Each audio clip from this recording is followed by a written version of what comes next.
Llegaron noticias del Brasil hoy día, en particular, que el Estado brasileño suspende la cooperación jurídica internacional con el Perú por los casos que tienen que ver con Odebrecht. Esto tiene consecuencias sobre las cuales vamos a conversar con nuestro primer invitado, pero primero vamos a escuchar dos versiones sobre lo que ha ocurrido. De un lado vamos a escuchar lo que dice el abogado de la señora Nadine Heredia en Brasil, el señor Marco Aurelio de Carvalho, y luego vamos a escuchar lo que ha dicho el fiscal Vela. Resaltar que el Ministerio Público y el Poder Judicial peruano condenó a Nadine, Olanta y PNP con pruebas ilegales. Los acuerdos de cooperación internacional tienen estatus de tratado previstos en la Convención de las Naciones Unidas contra la Corrupción. El utilizar pruebas indebidamente solo enfatiza la persecución política contra Mala, contra Nadine, contra PNP a todo costo, debilitando el prestigio internacional del Perú y la verdadera lucha contra la corrupción. Es importante decir también que Nadine, Olanta y PNP no fueron acusados por corrupción, fueron acusados por un ilícito administrativo que fuera cometido sin la presentación de ninguna prueba, solamente la palabra de un delator que está siendo cuestionada, inclusive en Perú. Entonces, esta noticia es muy importante, pero que Humala y Nadine no son acusados por corrupción, solamente por una palabra de un delator que no se comprobó con nada, absolutamente nada, solo una palabra. Han solicitado ya... Es muy grave que Perú acuerde. ¿Han solicitado ya la exclusión de algún elemento? Por 90 días, en los que buscan tener mayor cantidad de información para poder tomar sus decisiones, de tal manera que no hay una decisión definitiva, pero que tampoco es sorpresiva, porque realmente nosotros ya venimos experimentando un cierto alejamiento de la cooperación internacional brasileña desde hace prácticamente 2 años. Para nosotros no son argumentos nuevos, acá nada se va a caer, nada ha sido afectado, es absolutamente falso. Son seguramente versiones mediáticas que tienen que ver con abogados que defienden sus propios intereses y eso seguramente podrá ser interpretado como un argumento de defensa. En realidad tiene que ver con el uso de prueba ilícitamente determinada por la justicia brasileña con sus servidores Drausis y MyWebDB.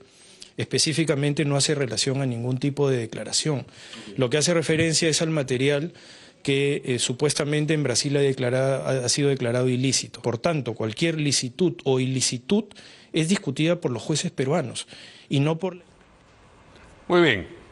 Como ven ustedes, el fiscal Vela pues le resta importancia, dice que es algo más o menos consistente con lo que ha venido ocurriendo y ha dicho, aquí no se cae nada. Bien, para abordar entonces esa materia estamos con el abogado penalista Carlos Caro. ¿Qué tal, Carlos? Buenas noches. Gracias por la invitación. No, gracias a usted, por supuesto, por acudir a ella. No es, por si acaso, abogado de ninguna persona que esté encausada por los, en grueso, digamos, casos Odebrecht, ¿no es cierto? Bien, ¿qué tan serio es lo que ha decidido la justicia brasileña? ¿Es algo que no va a tener consecuencias serias o graves, como dice el fiscal Vela, o más bien lo contrario? Sí, Mario, como tú bien has dicho, hay dos versiones acá, ¿no? Porque, por un lado, el abogado de la señora Nadine Heredia tiene un discurso un poco incendiario desde el punto de vista del proceso, diciendo que las pruebas son ilícitas. Dice que esta es la prueba de que hay persecución política. Exactamente, ¿no? Y por otro lado tenemos al doctor Vela, donde hay un dato relevante que dice que esta suspensión es solo por 90 días y está condicionada al examen o al análisis de determinados documentos. Pero en cualquier caso, hoy por hoy, la cooperación jurídica internacional está suspendida. No hay cooperación. En la práctica, ¿eso qué significa? Que, por ejemplo, si hoy día el Estado peruano decidiera pedir la extradición de la señora Nadine Heredia, eso se va a rechazar de plano, porque no hay cooperación judicial internacional. Otro ejemplo, juicios orales en curso, ¿no? Donde los brasileños tendrían que declarar en el marco del acuerdo de cooperación, no van a poder declarar, como no lo hicieron en el caso de Nadine Heredia y Ollantumala, donde la Fiscalía trató de cubrir este hueco recurriendo a las actas, a los documentos donde están las transcripciones de las declaraciones que ellos habían hecho años anteriores en la etapa preliminar y preparatoria. Pero los casos que sí realmente se pueden ver impactados son los casos nuevos, porque recordemos que el tema Lavajato arrastra procesos que han empezado hace 1 año o 2 años, están en etapa preliminar, otros en preparatoria, y es allí donde se requiere de la colaboración de la justicia brasileña para el intercambio de información, documentos, diligencias en el exterior. Nada de eso se va a poder ejecutar, por lo menos en esos 90 días, y sabremos luego si es que esto es definitivo o no. Pero ¿qué cabe pensar sobre este plazo de 90 días? Es decir, si se suspende por 90 días es porque se presume que hay problemas que podrían merecer la suspensión indefinida. El tema de fondo yo creo que pasa por la posición que tiene la Fiscalía frente a la empresa Odebrecht, y ya no solo contra Barata. Recordemos que en el caso de Barata él está encausado, él está procesado, pero en el caso de la empresa Odebrecht, como sabemos, hay incluso un arbitraje internacional, el arbitraje más millonario vinculado al caso Lavajato, por cierto, donde viene reclamando al Estado peruano, y esto de público conocimiento, más de $1.000 millones. Entonces, lo que alega Odebrecht es que en ese arbitraje el Estado peruano está utilizando la información que la propia Odebrecht le ha entregado a la Fiscalía en el marco de la colaboración eficaz en contra de la empresa Odebrecht. Es decir, como jugar a 2 gorros, ¿no? Te doy información como colaborador, pero luego lo usas en mi contra cuando el acuerdo y el convenio que ya se ha conocido lo usas en contra prohíbe de las hacer personas eso. a las Claro, que estoy delatando. claro. Entonces, dudo mucho de que cualquier examen o cualquier documentación adicional pueda levantar esta observación, porque si ya los brasileros han dicho esto es algo que podría infringir el acuerdo, creo que no hace falta ir muy lejos para darse cuenta que mientras ese arbitraje no se retire o esa prueba no se retire, la posición va a seguir siendo la misma. Pero hay más, porque la justicia brasileña, dice aquí, considera que las evidencias obtenidas, que habían sido declaradas como inválidas por el ministro Díaz Toffoli del Tribunal Supremo Federal brasileño en el 2023, fueron utilizadas por las autoridades peruanas de forma irregular. Es decir, no solamente lo que Odebrecht ofreció utilizado contra Odebrecht, sino que determinado tipo de evidencias declaradas allá inválidas han sido validadas acá. En efecto, en concreto se trata de 2 cosas, ¿no? Díaz Toffoli, dentro de las tantas decisiones que ha dado, entre ellas, por ejemplo, la de anular la condena contra el señor Marcelo Odebrecht de 19 años y medio, dio 2 resoluciones que afectan directamente a la justicia peruana. La primera, prohibiendo que los exdirectivos de Odebrecht declaren en los procesos en curso, primero durante un caso concreto que era el de Naín Heredia y Ollantumala, por eso que no declararon. Y lo segundo, que se afecta a la totalidad de los procesos, es el tema de la prueba digital. Es decir, este sistema de Drowsys y McGrath-Day, que nos vendieron siempre como prueba encriptada, prueba digital, Díaz Toffoli dijo, eso no es tal. ¿Por qué? Porque si nosotros vamos a los expedientes peruanos, Mario, en los expedientes peruanos no hay prueba digital, lo único que hay son impresiones. La empresa Odebrecht lo que ha hecho a través de su apoderado es hacer impresiones, es decir, estas son las planillas de pago, le han puesto una firma, un sello, pero validación digital eso no tiene. Para que haya, digamos, información que sea de calidad y que sea adecuada al proceso, tendría que haberse hecho una pericia, una recuperación digital para insertarlo luego en el proceso y decir efectivamente esto viene de acá y de allá. Lo que han hecho en verdad es imprimir un pantallazo, pareciera más bien de una hoja Excel, entregarla a las autoridades y las autoridades lo están vendiendo como si fuera la gran prueba del proceso, y eso es que Díaz Toffoli dijo, oye, esto de acá no tiene cadena de custodia. Esto aparece un papel con una firma, nosotros no sabemos, es como tener un mail sobre la mesa. Si no tenemos la evidencia digital, no sabemos si ese mail es verdadero o no, ¿no? Entonces, digamos, lo que arguyen quienes dicen que acá hay un problema serio, tiene sustancia. Claro que sí, porque... No es, digamos, una cosa tan irrelevante. No. El fondo del asunto por el que se suspende la colaboración, usted me dice, tiene asidero. Exactamente, haber usado pruebas en contra de la empresa Odebrecht, las mismas que ellos habrían entregado, y por otro lado, pruebas que ya han sido entregadas ilícitas. Claro, lo que ha hecho Perú, ojo, en sus sentencias ha sido siempre, bueno, nosotros somos una justicia distinta, nosotros no somos los brasileros, así que podemos valorar la información. Y es lo que ha pasado en el caso de Humala y Heredia, donde las planillas electrónicas han sido validadas, además de las versiones de los testigos que había prohibido la justicia brasilera que se utilicen, pero en papel, ¿no? Porque ya no declararon en el proceso, pero leyeron lo que ellos habían declarado en su momento a nivel de la investigación preliminar y preparatoria y en los cuadernos de colaboración eficaz.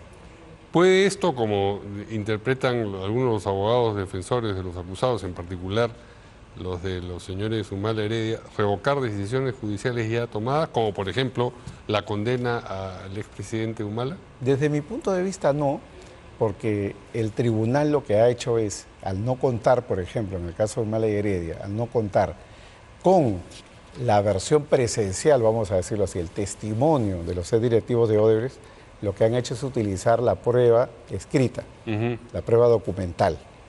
Pero ese no ha sido el motivo central de la condena. El motivo central de la condena no ha sido tanto lo que dijo Marcelo Odebrecht o lo que dijo Barata, sino es el dar por probado de que el dinero llegó.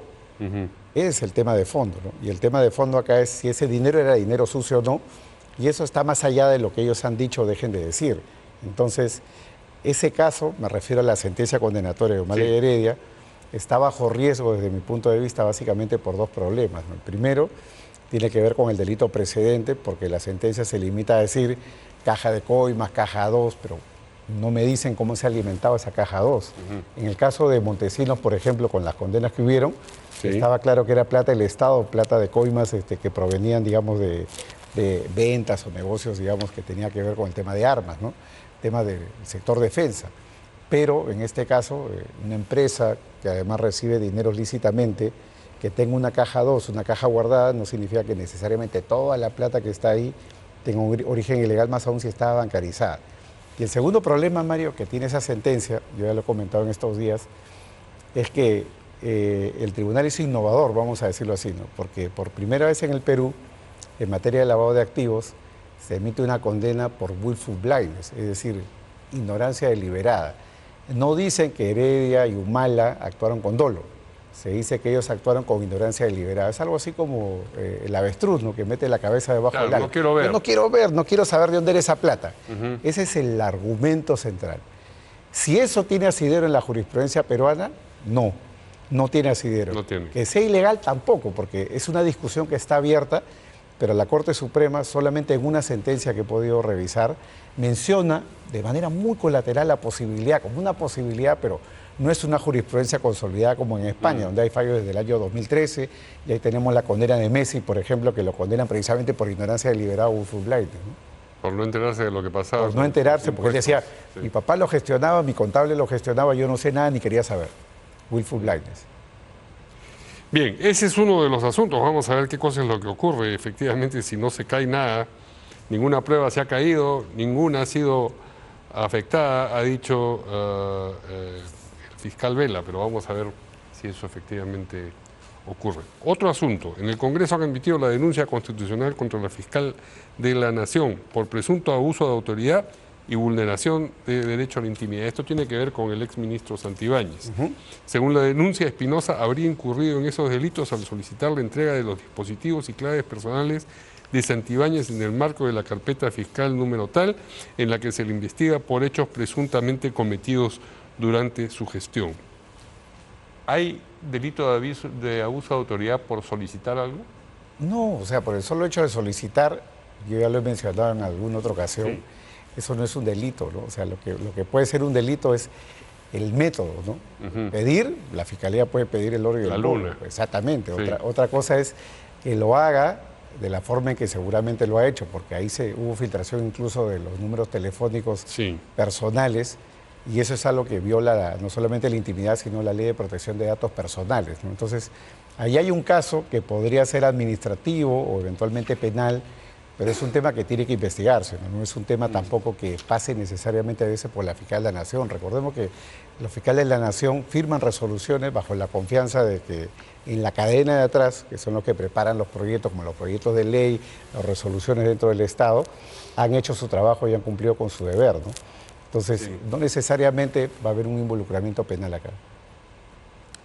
¿Y llama la atención entonces que hayan admitido la denuncia constitucional en el Congreso? Yo creo que esto también tiene su matiz político. De todas maneras, sí, claro. Evidentemente de que estamos ante un proceso político y el Congreso tiene en cuenta que la Fiscalía de la Nación, concretamente el actual fiscal de la Nación, como el que venga, tiene toda una cartera de procesos en contra de los propios congresistas, ¿no? Recordemos, Mario, de que los congresistas legislan en función de su interés, ¿no? Por ejemplo, en esto de la extinción de dominio, Sí. ellos dicen, no hace falta, es necesario que haya una condena, una sentencia, salvo en algunos delitos, ¿no? Entonces ponen ahí tráfico de drogas, extorsión, pero no ponen corrupción, por ejemplo. Entonces, en los casos de corrupción, Ahí no. ahí tiene que haber sentencia firme y definitiva para que pueda haber extinción de dominio, ¿no? Entonces, por ejemplo, el caso del señor Cerrón, que está Sí. imputado por caso de corrupción o lavado, él podría obtener la liberación de sus bienes. Bien, algunos asuntos distintos a los mencionados, pero que tienen que ver también con el derecho penal. La ley que se ha aprobado para procesar a los menores de 16 y 17 años como si fueran adultos. ¿Qué piensa usted de eso? Yo pienso que esto es, o sea, digamos, acá hay dos temas de fondo, ¿no? Uno primero que tiene que ver con el tema de los tratados internacionales, y en eso no hay discusión, el tema es matemático, pero es signatario, ha firmado, ha ratificado el Tratado de Derechos del Niño, que tiene una prohibición clara, ¿no? No puede haber sanciones penales para menores de 18, penales, ¿no? Lo que hay es una justicia penal juvenil, que tiene otro régimen. ¿Cuál es la diferencia para que el público entienda, ¿no? Al preso, mayor o adulto, lo meten a prisión con un conjunto de personas y tiene todo un régimen de tratamiento encaminado básicamente hacia el tema del trabajo, la resocialización. En el caso de los menores de edad, el régimen es más protector. El público dirá, bien, pero proteger a un sicario de 16 o 17 años es algo difícil. Yo lo que creo es de que se tiene que crear acá un régimen intermedio. Es decir, que no se puede mezclar tampoco ni con los menores ni con los mayores. Es decir, si estamos hablando de una franja específica de 16 a 18, si bien la orientación tiene que ser netamente tutelar, debe de ser una franja especial, porque son delincuentes de alta peligrosidad, delincuentes juveniles de alta peligrosidad, como el caso de Gringacho, acuérdate que era un delincuente juvenil, ya, y tampoco podemos llegar al punto de mezclarlos, vamos a decirlo así, con los menores de 14 o los menores de 15, porque los van a ayudar a perfeccionar su carrera criminal. Y tampoco se trata de mezclarlo con los viejos, porque los viejos los van a llevar o los van a hacer formar parte de su propia cadena criminal, ¿no? Tiene que haber una franja intermedia. Ajá. Pero dos problemas mencionados. Uno es los tratados internacionales y el otro es esta... Y el otro es precisamente este, ¿no? Es un tema pragmático, ¿no? O sea, cómo tratar a ellos, ni con adultos, ni con los muy chicos, porque o se contaminan o contaminan al resto, ¿no? Pero ¿podrá suceder que algunos jueces decidan no aplicar esta ley? Es altamente probable. Y de hecho, ya hay muchas discusiones que se han generado y foros de debate para discutir la constitucionalidad de esto, y esto va a llevar a la inaplicación. ¿Pasa lo mismo finalmente con esta norma que se ha aprobado para expulsar a los extranjeros detenidos en flagrancia? Yo pienso ahí distinto, ¿no? Porque muchos abogados se han pronunciado diciendo que es inconstitucional porque no existe una condena, no existe una sanción, claro. ¿No? Pero claro, yo lo que creo es que esta es una medida administrativa. Es decir, acá el fundamento no es la culpabilidad, es decir, no se trata de culpabilidad de naturaleza penal, porque lo que se dice en la norma que ya se ha aprobado y se ha excluido además de segunda votación y va a ser ley, es que en la primera audiencia, ¿no? Que es la audiencia, digamos, de control de identidad, lo que puede determinar el juez es la expulsión. Claro, más bien acá, más que afectar los derechos del imputado, se puede afectar más bien las funciones del Estado, porque lo lógico sería de que el Estado lo juzgue completamente y si es culpable lo meta preso, para que lo haga responder, ¿no? Acá la salida del Estado es, oye, los voy a liberar, implica en la práctica no los voy a perseguir penalmente, o sea, para ellos sería incluso hasta un favor, ¿no? Porque sin necesidad de que les hagan el juicio, van a poder ser expulsados, renunciando en cierto modo a, no la presunción de inocencia, porque no es una condena, simplemente es una medida administrativa. Es casi como que se conviertan los jueces penales en jueces de migraciones, ¿no? Y digan, usted es peligroso, usted no tiene el perfil para permanecer en el país, se va. Y eso es algo que es ajeno a la presunción de inocencia o a la declaración de culpabilidad. Entiendo. Muy bien, pues muchas gracias al abogado penalista Carlos Caro por acompañarnos aquí en Portal. Muchas gracias, Mario. Buenas noches. Y nos I can't see the issue. Yeah, believe me, I need to keep myself in line. But